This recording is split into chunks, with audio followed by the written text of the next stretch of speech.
ఇబ్బందిగా ఉండాలి ఇది.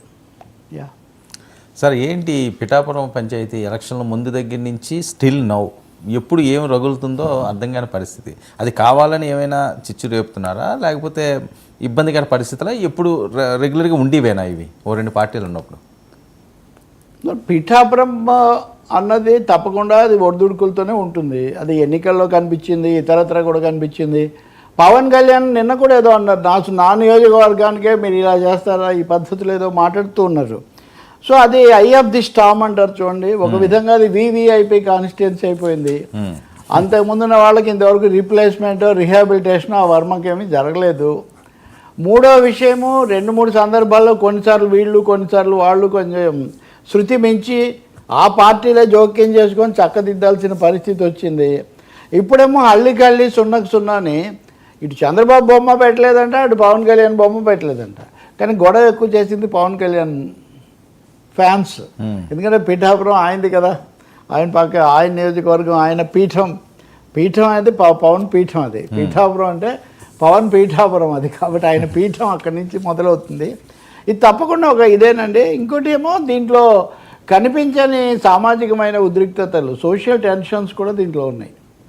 బికాస్ తెలుగుదేశాన్ని బలపరిచే సెక్షన్స్, సోషల్ బేస్ అదొకటి, జనసేన కొత్తగా పెరిగినటువంటి ఆ పార్టీకి సంబంధించిన సోషల్ బేసు, మూడోది ఉదయ శ్రీనివాస, పంతం నానాజీన, కొండబాబా, లేకపోతే ఇక్కడ వర్మగారా, ఇదంతా ఏదో ఒక రూపంలో గోదావరి తీరంలో గొడవ జరుగుతూనే ఉంది. అది ఒకసారి ఫోటో, ఒకసారి ప్రోటోకాలు, ఒకసారి ఏమో మాకు వ్యతిరేక ప్రచారం చేస్తున్నారు, ఇంకోసారి మాకు చోటు కల్పించటం లేదు. సో బ్యాలెన్స్ ఇందాక నేను చెప్పిందే. ఇప్పుడు మంత్రివర్గంలో చంద్రబాబు అంత తీవ్రంగా చెప్పడానికి వెనక ఇలాంటి కారణాలు కూడా తప్పకుండా ఉంటాయి.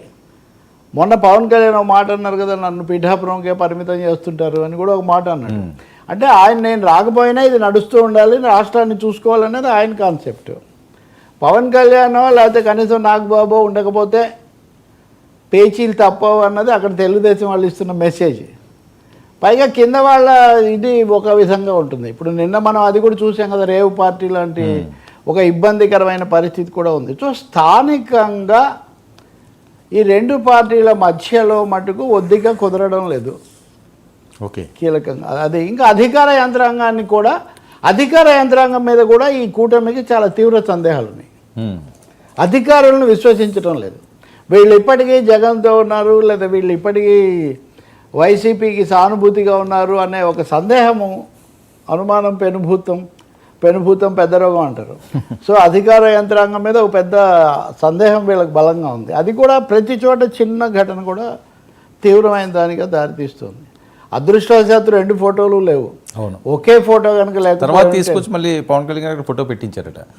అదేంటి పవన్ కళ్యాణ్ గారి ఫోటో పెద్దది పెట్టి చంద్రబాబు నాయుడు గారు చిన్నది పెట్టారని చెప్పి వర్మగారు అడిగి స్టేజ్ దిగారట. అప్పుడు మళ్ళీ ఆయన బొజ్జుకిచ్చి స్టేజ్ ఎక్కించారు.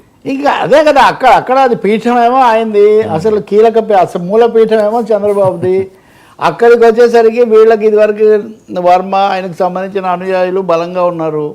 అప్పటికప్పుడు దొరకవు కదా సమానమైన. మీరు ముందైతే కనుక కంప్యూటర్లో సెట్ చేసి డిజైన్ చేస్తారు, లేదనుకోండి మీరు అదే చూస్తారు కదా. మనం వీధి కూడళ్లలో కూడా గాంధీ గారి బొమ్మ ఇంత పెద్దది, ఇందిరాగాంధీ బొమ్మ ఇంత పెద్దది ఉంటుంది, పక్కన చిన్న గాంధీ ఉంటాడు. ఆ చేసిన వాళ్ళు అలా చేస్తుంటారు, గాంధీ గారిని ఇంత చిన్నగా పెట్టారేంటని. సో అటువంటిది ఏదో జరిగినట్టుంది.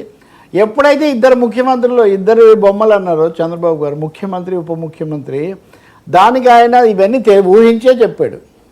ఇటువంటి సన్నివేశాలు ఊహించడం వల్లనే ఆయన చెప్పాడు. ఆ సమస్య లేకుండా ఒక ఫోటో పెడితే సగం గొడవలు తగ్గుతాయని ఆయన ఊహించాడు. కానీ తప్పడం లేదు అది. అధికారం ఇంకా కొన్ని చోట్ల, ఉదాహరణకు కొన్ని చోట్ల ఇంకా జగన్ బొమ్మలు ఉన్నాయని అక్కడ కూడా గొడవలు. ఇవి గొడవలు పడాల్సినంత విషయాలు కాదు, ఇవి సిమ్టమ్స్ అంటారు. అంటే జబ్బు యొక్క లక్షణం. ఇవి సిమ్టమ్స్, వాళ్ళ మధ్య ఉన్నటువంటి సమన్వయ లోపానికి ఇవి సంకేతాలు మాత్రమే. ఇవి సమస్యలు వేరు, సవాళ్ళు వేరు. కానీ పిఠాపురంలో ఒక శాంతి సంఘం వేయడం మటుకు చాలా మంచిది. ఒక శాశ్వత శాంతి సంఘం ఒకటి. ఇప్పుడు UPA, united progressive alliance, NDA, ఇట్లాంటివి కోఆర్డినేషన్ కమిటీస్ ఫామ్ చేసుకుంటాయండి, సమన్వయ సంఘాలు. దాంట్లో అక్కడ ఉన్నటువంటి ముగ్గురితో పెట్టుకొని వాళ్ళు కూర్చొని కాస్త మాట్లాడుకుంటే దానికి ఒక బాధ్యత అనేది ఒకటి ఉంటుంది. కానీ సహజంగా ఇప్పుడు యంత్రాంగాలు ఒప్పుకోవట్లేదు. నా చేతిలో పెత్తనం ఉండదు. కమిటీ అన్న తర్వాత కమిటీ దగ్గరికి వెళ్ళాలి. సో వ్యక్తి పెత్తనం ఉండదు, అది సమస్య. కానీ ముందు ఆ వర్మకు అక్కడ పునరావాసం తక్షణం చూడాల్సిన ఒక బాధ్యత ఉంది. అప్పటి వరకు ఇంకా పెరుగుతుంటాయి, తగ్గవు. సార్ ఏంటి హైకోర్టు సీతారామజనని ఎందుకు అరెస్ట్ చేయలేదు? జత్వానీ కేసు